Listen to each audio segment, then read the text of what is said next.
नमो बुद्ध। पतचरा श्रावस्ती के नगर सेठ की पुत्री थी।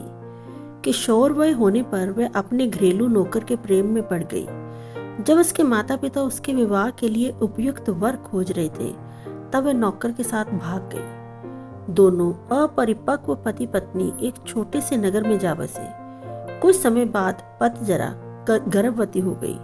स्वयं को अकेले पाकर उसका दिल घबराने लगा और उसने पति से कहा, हम यहाँ अकेले रह रहे हैं। मैं गर्भवती हूँ और मुझे किसी की सहायता की आवश्यकता है। यदि आप आज्ञा दें तो मैं अपने माता पिता के घर चली जाऊं। पति पतचरा को उसके मायके नहीं भेजना चाहता था, इसलिए उसने कोई बहाना बनाकर उसका जाना स्थगित कर दिया। लेकिन पतचरा के मन में माता पिता के घर जाने की इच्छा बड़ी बलवती हो रही थी। एक दिन जब उसका पति काम पर गया हुआ था, तब उसने पड़ोसी से कहा, आप मेरे स्वामी को बता देना कि मैं कुछ समय के लिए अपने माता पिता के घर जा रही हूँ। जब पति को इसका पता चला तो उसे बहुत बुरा लगा।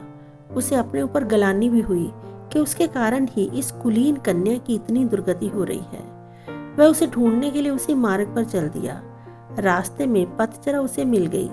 पति ने उसे समझा बुझाकर घर वापस लिवा लाया। समय पर पतचरा को प्रसव हुआ। सभी सुखपूर्वक रहने लगे। पतचरा जब दूसरी बार गर्भवती हुई, तब पति स्वयं उसे उसके माता पिता के घर ले जाने के लिए तैयार हो गया। मार्ग में जोरों की आंधी वर्षा होने लगी। पतचरा ने पति से कहा कि वह किसी सुरक्षित स्थान की खोज करे। पति झाड़ियों से होकर गुजर रहा था, तभी उसे एक विषधर सांप ने काट लिया और वह तत्क्षण मृत्यु को प्राप्त हो गया। पतचरा अपने पति की प्रतीक्षा करती रही और ऐसे में ही उसे प्रसव हो गया। थोड़ी शक्ति जुटाकर उसने दोनों बच्चों को साथ लिया और पति को खोजने निकल पड़ी। जब उसे पति मृत मिला तो वह फूट फूट कर रोने लगी। हाय, मेरे कारण ही मेरे पति की मृत्यु हो गई। अब अपने माता पिता के सिवा उसका कोई ना था। वह उनके नगर की ओर बढ़ चली। रास्ते में नदी पड़ती थी। उसने देखा कि दोनों बच्चों को साथ लेकर नदी पार करना बहुत कठिन था, इसलिए बड़े बच्चे को उसने एक किनारे पर बिठा दिया और दूसरे को छाती से चिपकाकर दूसरे किनारे को बढ़ चली। वहां पहुंचकर उसने छोटे बच्चे को कपड़े में लपेटकर झाड़ियों में रख दिया और बड़े बच्चे को लेने के लिए वापस नदी में उतर गई। नदी पार करते समय उसकी आंखें छोटे बच्चे पर ही लगी हुई थी। उसने देखा कि एक बड़ा गिद्ध बच्चे पर झपटकर उसे ले जाने की चेष्टा कर रहा है। वह चीखी चिल्लाई, लेकिन कुछ नहीं हुआ। दूसरे किनारे पर बैठे बच्चे ने जब अपनी माँ की चीख पुकार सुनी तो उसे लगा कि माँ उसे बुला रही है। वह झटपट पानी में उतर गया और तेज बहाव में बह गया। छोटे बच्चे को गिद्ध ले उड़ा और बड़ा नदी में बह गया। उसका छोटा सा परिवार पूरा नष्ट हो गया।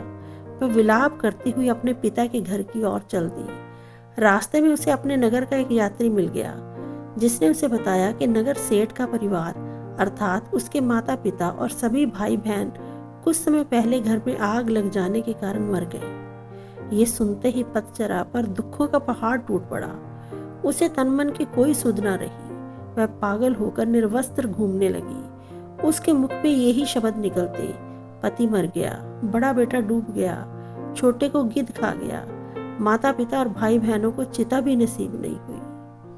ऐसे ही विलाप करती निर्वस्त्र घूमती फिरती पतचरा को सभी अपमानित और लांछित करके यहाँ से वहां भगा देते थे। जेतवन में भगवान बुद्ध धर्मोपदेश दे रहे थे।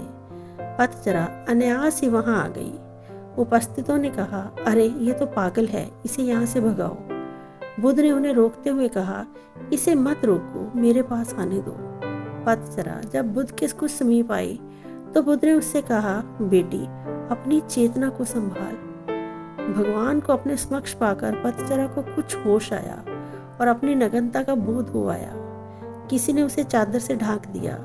वह फूट फूट कर रोने लगी। भगवान, मेरे पति को सांप ने डस लिया और छोटे छोटे बच्चे मेरी आंखों के सामने मारे गए। मेरे माता पिता बंधु बांधव सभी जलकर मर गए। मेरा अब कोई नहीं है, मेरी रक्षा करो। बुद्ध ने उससे कहा, दुखी मत हो, अब तुम मेरे पास आ गई हो। जिन परिजनों की मृत्यु के लिए तुम आंसू बहा रही हो, ऐसे ही अनंत आंसू तुम जन्म जन्मांतरों से बहाती आ रही हो। उनसे भरने के लिए तो महासमुद्र भी छोटे पड़ जाएंगे। तेरी रक्षा कोई नहीं कर सकता। जब मृत्यु आती है तो कोई परिजन आदि काम नहीं आते। ये सुनकर पतजरा का शोक कुछ कम हुआ। उसने बुद्ध से साधना की अनुमति मांगी। बुद्ध ने उसे अपने संग में शरण दी। धर्म के परम स्रोत के इतने समीप रहकर पतजरा का दुख जाता रहा। वह नित्य ध्यान व ज्ञान की साधना में निपुण हो गई। एक दिन स्नान करते समय उसने देखा कि देह पर पहले डाला गया पानी कुछ दूर जाकर सूख गया। फिर दूसरी बार डाला गया पानी थोड़ी और दूर जाकर सूख गया और तीसरी बार डाला गया पानी उससे भी अधिक आगे जाकर सूख गया। इस अत्यंत साधारण घटना में पतजरा को समाधि के सूत्र मिल गया। पहली बार उड़ेले गए पानी के समान कुछ जीव अल्पायु में ही मर जाते हैं। दूसरी बार उड़ेले गए पानी के समान कुछ जीव मध्यम व्यथा में चले बसते हैं और तीसरी बार उड़ेले गए पानी के जैसे कुछ जीव अंतिम व्यस में मरते हैं। सभी मरते हैं, सभी अनित्य है। ऐसे में पतजरा को यह भान हुआ कि जैसे अनंत करुणावान प्रभु बुद्ध उससे कह रहे हैं, हाँ पतजरे, समस्त प्राणी मरण धर्मा है। इस प्रकार पतजरा उन बौद्ध साधिकाओं में गिनी गई जिनको निप्रयास ही एक जीवन काल में ही निर्वाण प्राप्त हो गया। नमो बुद्ध।